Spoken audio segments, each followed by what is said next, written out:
Okay, we'll jump straight into the updates. So there's a few updates just to highlight here. The first update is about practice sets. For any schools which are using Google Classroom, practice sets has received an update, the ability to add images from Google Drive or the desktop as well. You can already import images and convert images into questions. This is just improving the workflow for bringing images in. And especially if a teacher is converting a Google form to a practice set, it will now recognize those images when you migrate those across. So you can actually put Google Forms into practice sets, and that's I think this is where this image feature will become very important. So again, practice sets really for only schools which are using Google Classroom. Okay, the next update is, and this is really for developers or anybody accessing the chat API, you can make spaces discoverable to target audiences. I doubt that many schools are using this unless they're using the developer tools and the API, so we'll just move past that one. Google Meet recording devices, high definition video support has been enabled if you're recording using Google Meet devices, so that's enabled now. Okay, so this is possibly something you may have seen already begin to roll out. There has been an update to the interface within Google Meet. A surprising number of schools that I speak to are still actually quite new to Google Meet and maybe still using Zoom. So on the left, you can see just the buttons, that's the old interface. And then the right, you can see the slightly modified, slightly updated interface there, especially around the microphone button and and just the icons down there, the kind of squared off icons. So a slight update to the Google Meet interface. If you're running Android devices, Google Meet add-ons are now available for those Android devices. Okay, there's a couple of updates for Gemini. So Gemini Education was announced around about 3 or 4 weeks ago. And what Google is doing is now rolling out a number of different controls and reporting features. One of those is audit logs for Gemini. This initial release is the ability to see certain actions which have taken place on files within your drive. So in this case, it's about anything that's interacted with a Google Drive file that will now, through Gemini, that will now be logged in the audits log. So that's one of the releases for Gemini. There's another one coming soon, which we'll talk about the usage activity in a few moments, but it's going to be another reporting feature so that you can see how users are using Gemini across the different apps, so across Docs or across Gmail and so on. But that's not yet. That'll be coming in a couple of months. Okay, so this is an update to Google Drive usage, especially around shared drives, so shared files within Google Drive. So if you have files that have been shared with you and you haven't accessed them, or maybe you didn't realize that they were shared with you, you're now going to receive a digest email just indicating those files that have been shared with you that you haven't accessed.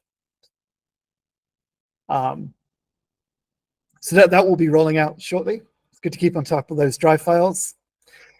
This seems to have been rolling out over the last few weeks, and we had access to this a few weeks ago, actually, and I think this is fantastic.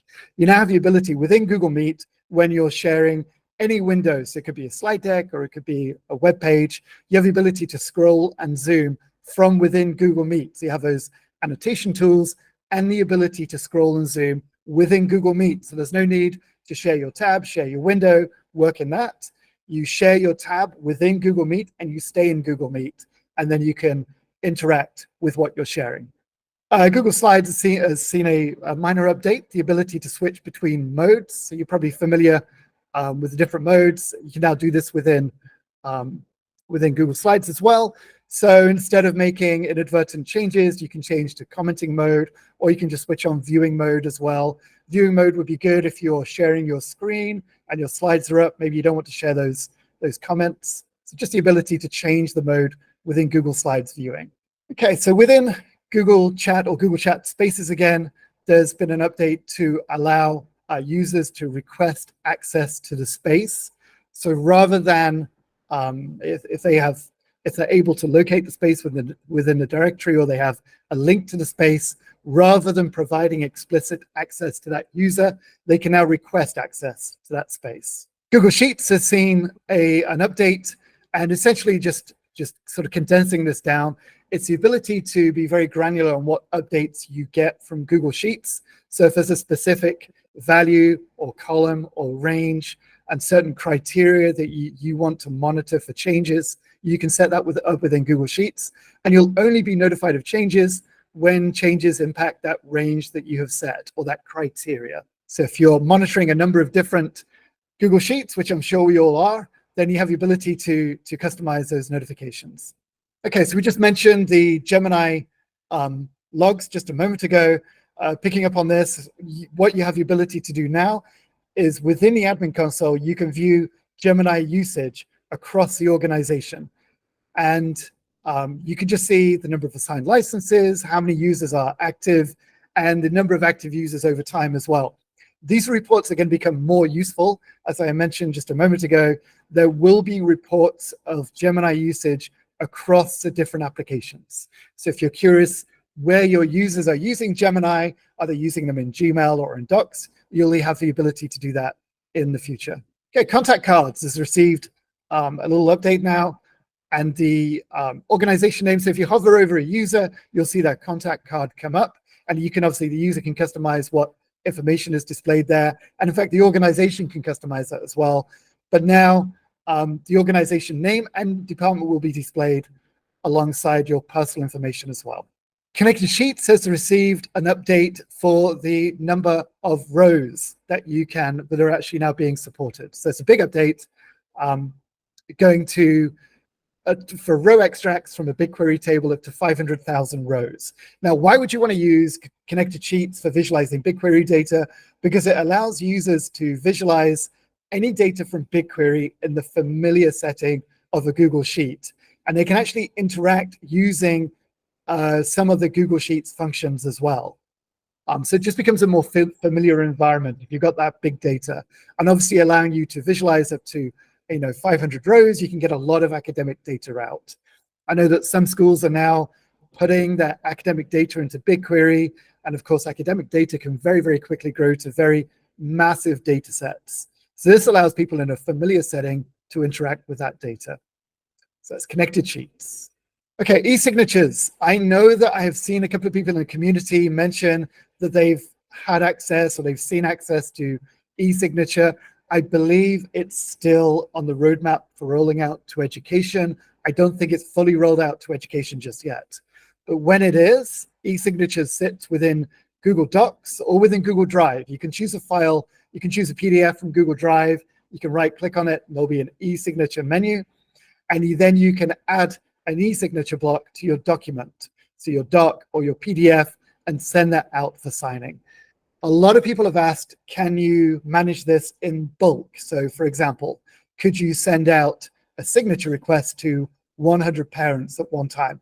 At the moment, no, you cannot, and I don't see that functionality being tested. It's very much on an individual basis. That said, sitting within Docs, the e-signature tool is very, very useful. It works really, really well.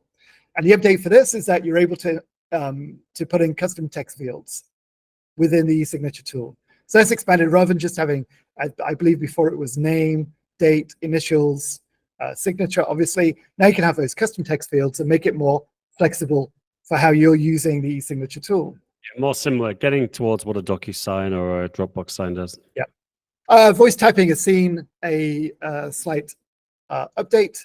So voice typing previously was only available through Google Chrome. They're now making it available to users in other browsers such as Edge and Safari as well. So voice typing coming to Edge and Safari for Google Docs, Google Slides, and so on. But about 3 weeks ago, Google announced the launch of Gemini Education. We'll leave that there. I think we got a better in-depth call and we can share details out. Essentially, there's 2 different licenses for Gemini, and we can go into that more details separately. Okay, so Google Spaces has received an update, the ability to email a space. So if you have an email in your inbox and you want to send it to the space, members or managers can forward that email to the space or send the email to the space. To allow this to happen, the space manager will generate an email address for that chat space first. And then a member or a manager of that space will be able to email, and you can sort of see just in the bottom there what the email block would look like within the space. Okay, so this announcement, this was actually quite interesting. This is one of the Gemini features, which looked really interesting.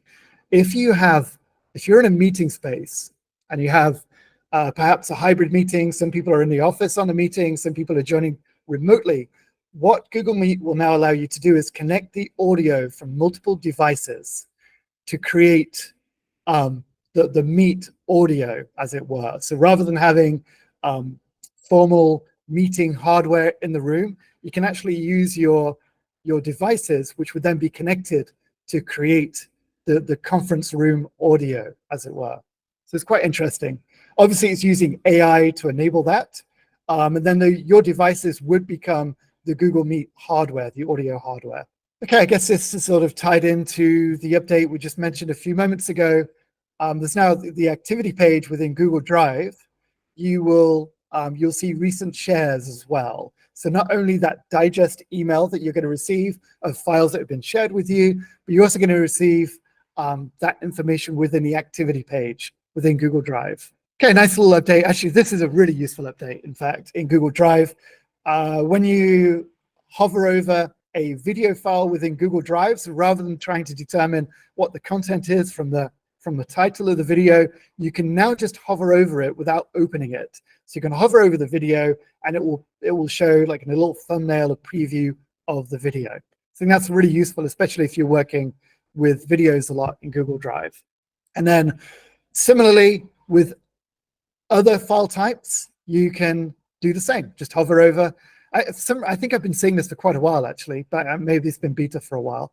You just hover over a file and you can see a preview of that file within Google Drive.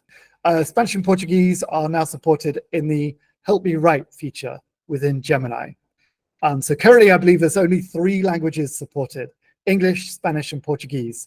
That's for Help Me Write. Gemini Chat has a much longer list of supported languages. I believe it's 140. But within the Help Me Write feature, it's just English, Spanish, and Portuguese.